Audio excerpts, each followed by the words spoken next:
Hi, everyone. My name is Volma Volcy. I am the executive director of the Ring Democracy. The Ring of Democracy is a nonprofit organization founded in 2016. Our main goal is to engage, educate, organize, and mobilize, specifically people of color, black and brown folks, but we help everyone. Today we're here to talk to Tim Campbell, who is running for West Sacramento City Council in District 2. So Tim, I'm giving you a quick opportunity here, my brother, to introduce yourself to our audience and let them know why you are running for office as a city council member. Hello, my name is Tim Campbell. I'm running for City Council in District 2 in West Sacramento. I'm also the president of the Longshoremen's Union at the Port of West Sacramento. I've been out there for many decades, and it's been an honor to serve my rank and file in the community. And I'm looking forward to serve the community of West Sacramento as well. Yeah, thank you so much, Tim, and thank you for taking the time to sit down with us. Just to get started, why are you running for office? Well, it started off as a runner for Port Commission, and I didn't make that position, and I was asked to run for City Council because of my engagement in the community. And once I realized there was a lot of issues that needed to be dealt with, I realized I was a person that had the skills to do that, and I decided to run for office. I ran it past my family first, and then ran it past my union, and I had great support doing so, and so we decided to run for City Council. That is amazing. But what makes you think you're the person? What qualification do you have to be a city council member? That's a pretty big job, isn't it? Yeah, so in my career, I negotiate contracts and supplements and work out labor agreements and also work out issues, on-the-job issues, off-the-job issues. But I've also had a long-standing relationships with the City of West Sacramento and the Port Commission as well, engaging with the commissioners and the city, and had to have a relationship with the Yolo County Board of Supervisors and also with the City Council members. And understanding that dynamics of relationships and being able to achieve the things that need to be done, I've been able to accomplish a lot of those just through the Port.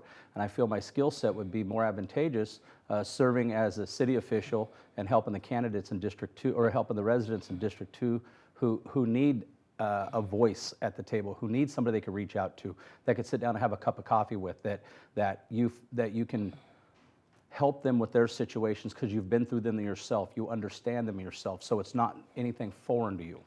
Oh, thank you so much for that response. Let's just go back, right? A lot of folks, when they're running for office, all we see is the individual in front of us, and they tend to have a website. They're running on a specific platform. But the voters really never know who they're voting for, right? So let's take a minute here, Tim, and we'll talk a little bit about your story. How did you get here? How did you get to be the president of your union, and now eventually you're running for office and hoping to be a city council member representing thousands of people.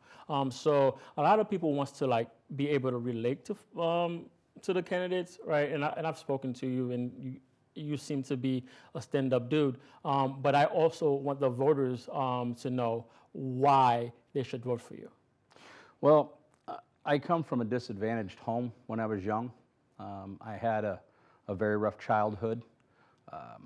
I didn't have a whole lot of people there for me going through that. I had reached a point in my life where I needed somebody to fight for me, and I didn't have anybody to fight for me. And having that feeling and knowing that feeling, it has pushed me in a direction to fight for people that need help in certain situations, and I feel I'm the person to do that. Yeah, awesome. Also, there are some who probably say, you know what, Tim, he had some association from certain times. Mm-hmm. A topic like the Hells Angels might come up, right? Mm-hmm. What do you say about that, being that you were the president of the area chapter? Yeah, I was the president of the Sacramento Hells Angels for a few years. I was a member of that motorcycle club for 15 years. I enjoyed the brotherhood, the camaraderie, the riding our motorcycles together, the freedoms that it brought along with it. But I never engaged in any criminal activity. I wasn't involved in any criminal activity. I have no criminal convictions. So my association with the Hells Angels was at that time searching for security and brotherhood. and I found that fellowship that I was looking for.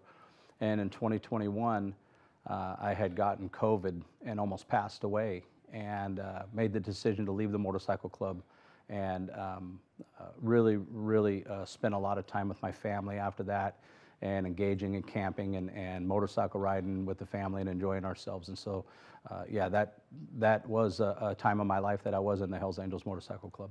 Well, did you learn anything from that you'll bring well to your life or anywhere that you're planning on leading? Solidarity. Solidarity, learning to stick together, learning to love one another, even if you don't see eye to eye with somebody, understand and respect it and love them for who they are. So with the Hells Angels, I had created an environment of love and respect, and engaging in the community with a very large toy run, getting involved with children, with the Marines and Salvation Army, through the Modified Motorcycle Association, doing toy runs. We were involved with Shriners Hospital, with it's what they call the Black Widows Run. We would bring toys to that as well. That was the engagement that I really enjoyed, that aspect of the motorcycle club. Okay, great. Well, now let's thank you for sharing that, and I appreciate the opportunity to learn a little bit more. I appreciate the opportunity for the voters to learn a little bit more. A lot of times, people come to us perfect, and we know there's no such thing as a perfect individual. So I appreciate you sharing that. So let's go back to your district now, right? What are you going to do to improve the crime rate in your district? From what we read is like the crime rate in District 2 seems to be a bit high. And what are we going to do to improve overall public safety? So one of the things we need to really address is the West Sacramento Police Department is understaffed. We need to increase the amount of staff. They have the same amount of staff as they did in 1987. We've grown 30,000 people in West Sacramento. It's critical that the police department and fire department both grow at the same rate the city grows and grows together. Right now, the city is outgrowing the police and fire, and it's creating an adverse effect for the residents in West Sacramento and an onerous workload on police and fire as well. So increasing police and fire is going to be a critical component, and finding the money to make sure that we could do that. Make sure they have the training that they need, the vehicles that they need, every advantage that we can to help our city be as safe as humanly possible. That's a critical component in my race, for sure. Yeah, thank you, brother. So let's talk about the port. You happen to work there, Yeah. right? So as the president of the Longshoremen Union, right, and a person who works at the port, and I believe the port support the lives of hundreds of people in the surrounding community, really, right? So what are your priorities for expanding the port? Is there a plan for that? What's happening now around the ports? Yeah, so that's a multifaceted question. I'd like the opportunity to answer them all. The first part of that question is there is a lot of labor that is in the port, but through the Longshoremen's Union, we have a travel system that goes from Oakland to San Francisco to Eureka to Benicia to Stockton, all the way up to the Port of West Sacramento, and people travel to help take care of the work at the Port of West Sacramento. The plan for growth of the Port of West Sacramento is there is a lot of rice that just was planted recently. They want a place to go. Stockton is no longer interested in doing the rice, and so all that rice will come to the Port of West Sacramento, which will create a lot more jobs. Our rice is part of the international trades agreements, and it feeds Korea and Japan, and they package it up and sell it back everywhere else. Now, we would like an opportunity to start running container operations out of the Port of West Sacramento. That would help clean up the trucks on the 80 corridor and create a container barge operation. By doing so, we'll create hundreds of thousands of more jobs. Right now, the Port of West Sacramento runs 700,000 metric tons of cement through the port every year, and 85% of all the cement in Northern California comes through the Port of West Sacramento. So when I look at ports, I don't look at them from the inside out, I look at them from the outside in. And what do we create? Ports are economic drivers. They create jobs, good paying jobs. So these go to 20 different mixing batch plants that feed the building trades who are building the walls, the roads, the foundations for the buildings to be built for homes. And so it's critical that we keep that going as well. They have a plan to increase the amount of cement they run through there and the amount of rice they run through there. Plus, we want to start a barge operation. We've recently went after a $200 million grant that would make us the greenest port in California. And so we want to be responsible when it comes to lowering the carbon footprint in all of Yolo County, not just the Port of West Sacramento. Great, thank you for that. How many people is employed by the Port of West Sacramento? Do you know? A day? Well, just employed there. So that's a hard number to prove. That's a hard number to not prove. That's a hard number to point out because it depends on how many ships we have on the dock, how many trucks we're receiving the rice, and how many trucks that come out and get cement. So it's thousands of jobs a week. Okay, how many people do you represent? Over 250. Over 200. Just in my local, not including all the other locals that travel to my port to work under our port conditions. I represent them when they work at our port as well. So that's thousands. Thousands. So, I mean, I'm gonna ask a question here, and I hope you can forgive me. But if I'm correct, I've heard that there are forces out there who's trying to close the Port of West Sacramento. And if that were to happen, what would be the repercussions of that? Yes, so there is a plan to close the Port of West Sacramento. The repercussion of that would be an economic downturn for our entire region. Being at a time where we saw all the ships floating out of the ocean during the pandemic, longshoremen worked throughout the entire pandemic to unload those ships. By doing so, we realized how critical ports are to our regions to help service those regions. And if our port does close, the amount of traffic that will be on 80 to still move commerce, because commerce is not going to stop if this port closes, it will cause an adverse impact to everybody's lives on Highway 80 going to Oakland and from Oakland coming up through here as well. The ports, as I mentioned earlier, are economic drivers for regions. They create jobs. So you can imagine what would happen to people's families. They would have to leave, they would have to move. People would have we would have a very high unemployment rate because of it, because the port itself creates so many jobs outside of the port, not just in the port. And that's, I think, where people get lost is ports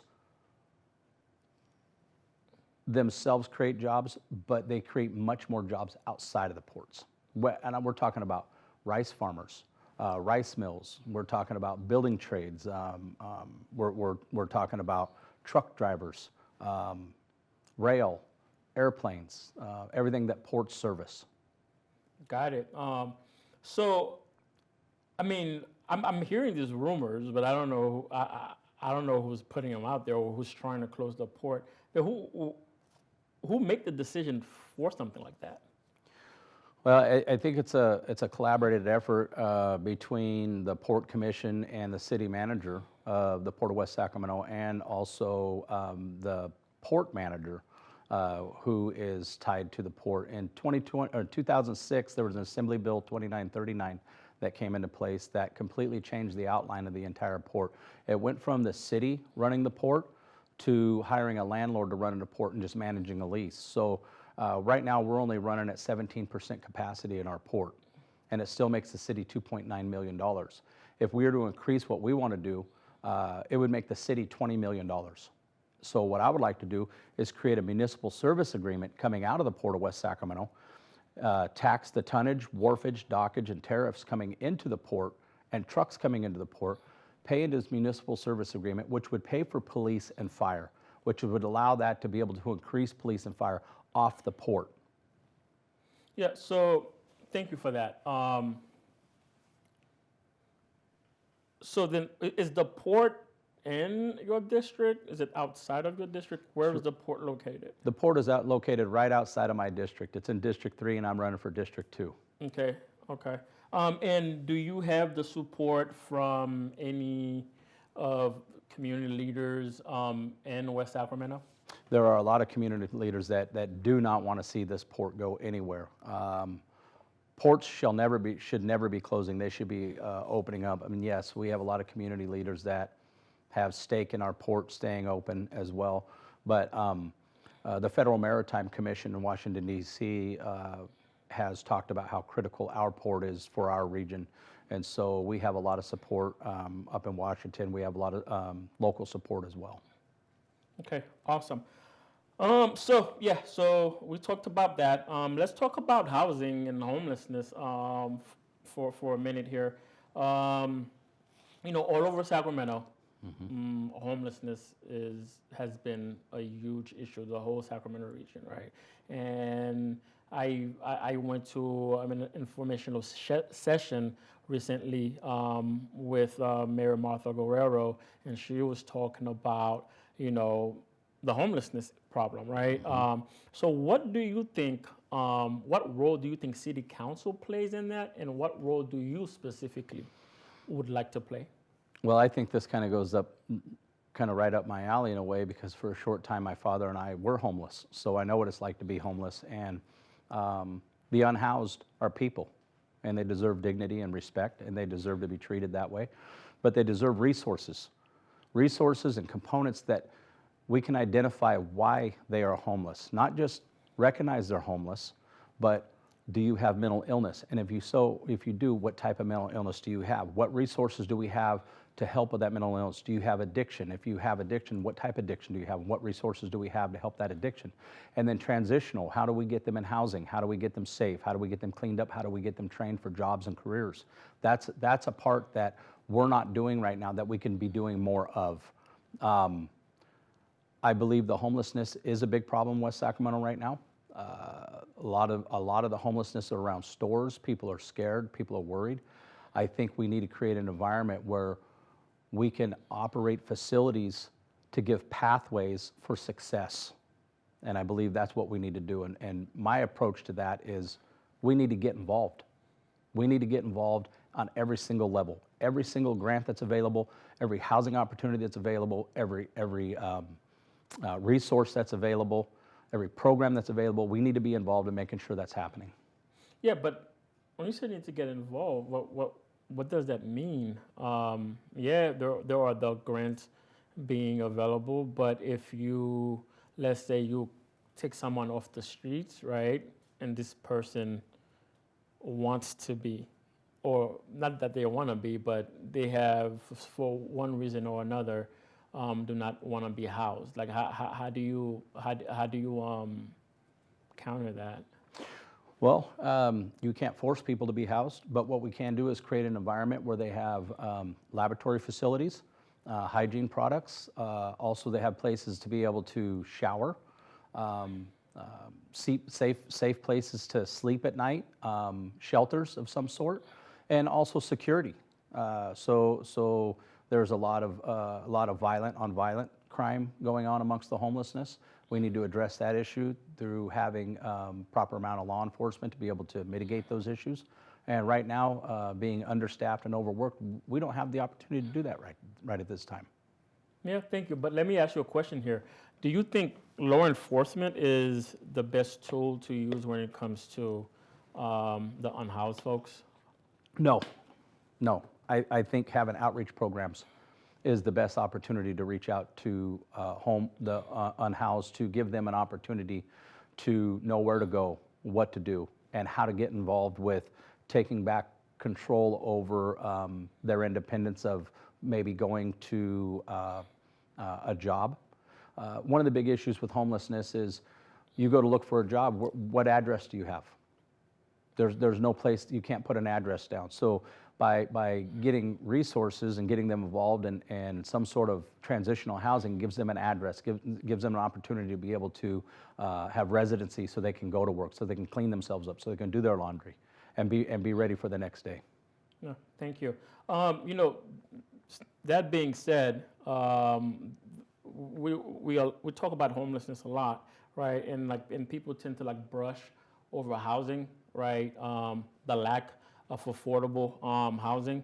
Then what would you do to help increase the stock of affordable housing that exists right now in the region?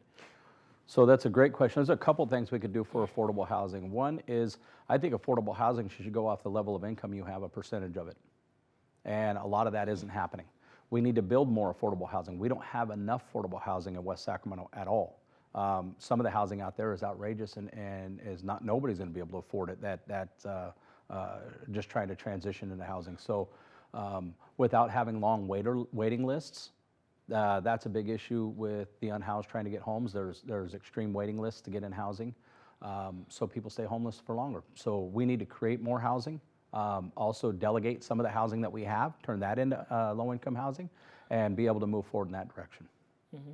Thank you. And the only reason I asked that question around housing is because I had a question around jobs and workforce development, right? Mm-hmm. A lot of the people we're talking about, they're not going to get jobs making $100,000, or they're not going to get a job making $50K for the most part, right? So a lot of times the job they tend to get pays minimum wage or just a little bit over minimum wage. So as the next council member out of West Sacramento, what would you do to create opportunities for workforce development so people can actually, not just unhoused folks, but everyone, right, can actually have access to, a good paying jobs? So that's a crawl, walk, run question. The first part of that question is we need to make doing business easier in West Sacramento. We need to create opportunities for business to open up in West Sacramento, create more work opportunities for our residents. Also create work agreements to where it does local hire and apprenticeship programs where people have opportunities to have pathways for careers to where they could work themselves into these jobs where they can get a nicer home and have a chance at the American dream. Right now, most of the work that's done in West Sacramento is from workers outside of West Sacramento. And if we have an opportunity to increase the amount of work in West Sacramento for West Sacramento by West Sacramentans, that's what we're going to do. Yeah, definitely agree with that. I mean, you are a leader in your workforce. You're the president of your union. What are the steps into creating pathways to that? So I would like to start at a high school level and start at 10th grade and start working in career opportunities with schools to create apprenticeship programs so young adults have pathways to careers who may not have higher aspirations for higher education. Also creating local hire through project labor agreements, which is a critical component in securing a certain amount of percentage of work to be hired locally. Got it.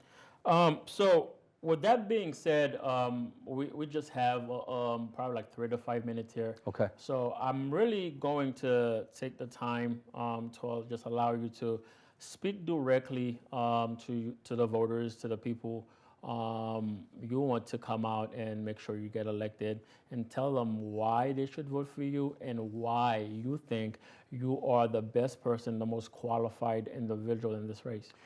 Well, I have a long track record of fighting and standing up for workers' rights in West Sacramento, at the Port of West Sacramento, both locally, regionally, and internationally. And I found a big connection. People are people. Everybody needs somebody to talk to. Everybody needs somebody to hear their issues and their problems and have a resource to go to help mitigate through that and feel cared for and needed because you are. And I want to be that voice for you. I want to be your person that you call on my personal cell number and say, hey, I need some help on this. Meet you for a cup of coffee, meet you for breakfast, get it figured out. I've been in the Port of West Sacramento for over 30 years. I've lived in the city of West Sacramento for many, many years. I know West Sacramento. I have a lot of great relationships there. And I do believe that I am the person that will represent you the very best in our district. Well, thank you, Tim, for taking the time to meet with us, to chat with us, and for us to learn a little bit more about your campaign for City Council in West Sacramento. Really appreciate the opportunity to chat. Best of luck out there, brother. Thank you. It's been an honor. Thank Appreciate you. it.